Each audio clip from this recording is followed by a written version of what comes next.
E sports की दुनिया ना ये सिर्फ पिक्सेल्स और क्लिक्स तक महदूद नहीं है। अरे नहीं, ये तो है जज्बात का तूफान, कमाल की स्ट्रैटेजीज और उन शानदार जीतों की गूंज जो कानों में रह जाती है। लेकिन इन सब के पीछे वो आवाजें हैं, वो आवाजें जो एक आम से गेम को एक तारीखी दास्तान बना देती हैं। चलें आज पता लगाते हैं कि ये आवाजें आखिर हैं किसकी। जरा वो लम्हा जहन में लाएं। लाखों लोग बिल्कुल सांस रोके हुए स्क्रीन को देख रहे हैं। टेंशन अपने उरूज पर है और फिर एक आवाज गूंजती है जो उस एक लम्हे के सारे जज्बे और जोश को अपने अंदर समेट लेती है। बस यही तो वो मोमेंट है जब एक आम सा मैच एक चैंपियनशिप का फैसला कर देता है। तो सवाल ये है कि इन लम्हों के पीछे कौन है?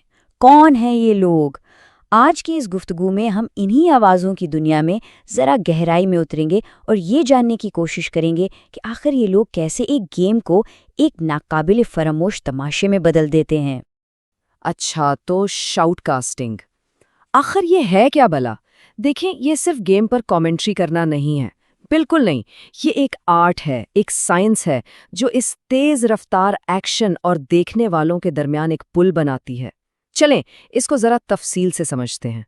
सीधे लफ्ज़ों में कहें तो शाउटकास्टिंग स्क्रीन पर जो कुछ भी हो रहा होता है ना, जो अफरा तफरी मची होती है, उसके और देखने वालों की समझ के बीच का पुल है। एक अच्छा कास्टर उस पेचीदा एक्शन को ना सिर्फ समझने के काबिल बनाता है, बल्कि एक आम से मैच को एक ऐसी जंग की दास्तान बना देता है जिसे लोग भूल ना पाएं। अच्छा, किसी भी बेहतरीन ब्रॉडकास्ट के पीछे आमतौर पर एक नहीं बल्कि दो आवाजें होती हैं। जी हाँ, एक जोड़ी जो जोश और तज्जिए का एक जबरदस्त बैलेंस बनाती है और कमेंट्री को एक बिल्कुल ही अलग लेवल पर ले जाती है। इसे बिल्कुल क्रिकेट या फुटबॉल की कमेंट्री की तरह समझें। एक होता है प्ले बाय प्ले कास्टर, उसका काम है एक्शन के साथ भागना, जोश बढ़ाना, और दूसरा होता है कलर कमेंटेटर यानी एनालिस्ट, जो गेम की गहराइयों और स्ट्रैटेजीज पर बात करता है। ये दोनों जब मिलते हैं ना, तभी देखने का मजा मुकम्मल होता है।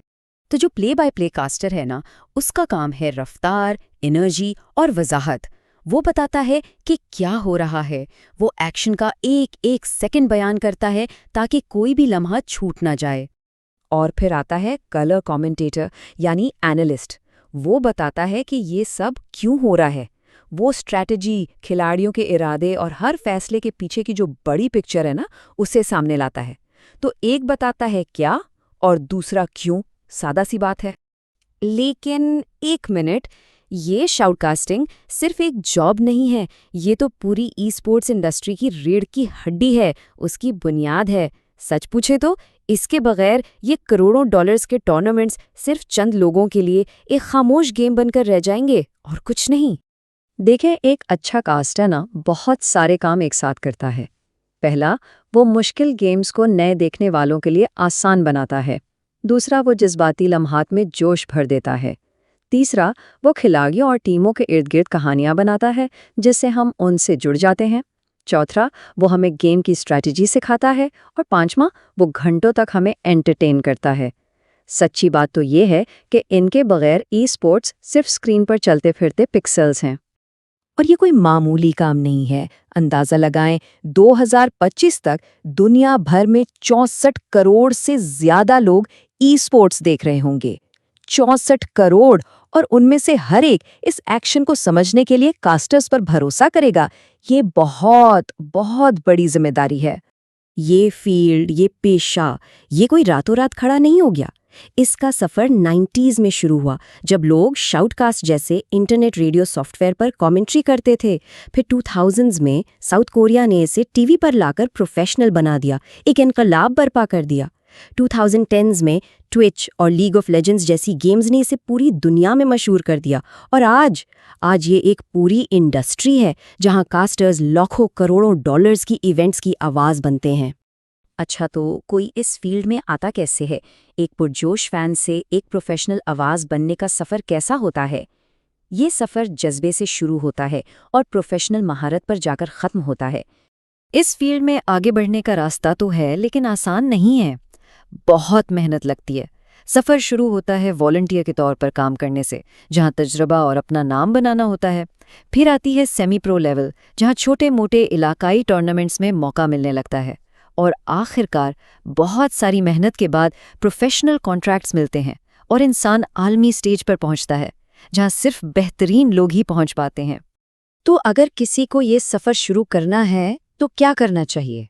पहला कदम सबसे आसान भी है और सबसे मुश्किल भी। बस शुरू कर दें। जी हाँ, अपने कमरे से ही गेम्स कास्ट करना शुरू कर दें, भले कोई ना देख रहा हो। अपने बेहतरीन मोमेंट्स की एक छोटी सी डेमो रील बनाएं। छोटे टूर्नामेंट्स में वॉलंटियर करें ताकि तजर्बा मिले। और सबसे ज़रूरी बात, कम्युनिटी का हिस्सा बने, लोगों से मिलें, क्योंकि इस इंडस्ट्री में नेटवर्किंग ही सब कुछ है। ताल्लुकात से ही मौके मिलते हैं। और यही एक बेहतरीन शाउटकास्टर की असल निशानी है। वो किसी भी मैच को अहम बना सकते हैं। वो देखने वालों को उन खिलाड़ियों की फिक्र करने पर मजबूर कर देते हैं जिनका नाम तक कभी नहीं सुना होता, और उन मैचेस के नतीजों में जज्बाती तौर पर शामिल करवा देते हैं जिनसे असल में कोई फर्क नहीं पड़ना चाहिए था। तो अगली बार जब कोई बड़ा ई स्पोर्ट्स इवेंट देखे ना, तो सिर्फ गेम पर ही नहीं बल्कि उन आवाज़ों पर भी गौर कीजिएगा जो इसमें जान डाल रही हैं। एक बात हमेशा याद रखने वाली है, हर बड़े प्ले के पीछे एक बड़ी कॉल होती है। ई स्पोर्ट्स की दुनिया नई कहानियों का इंतजार कर रही है। अब देखना यह है कि अगली बड़ी कहानी, अगली मुतासिर कुन दास्तान किसकी आवाज़ में सुनाई जाएगी।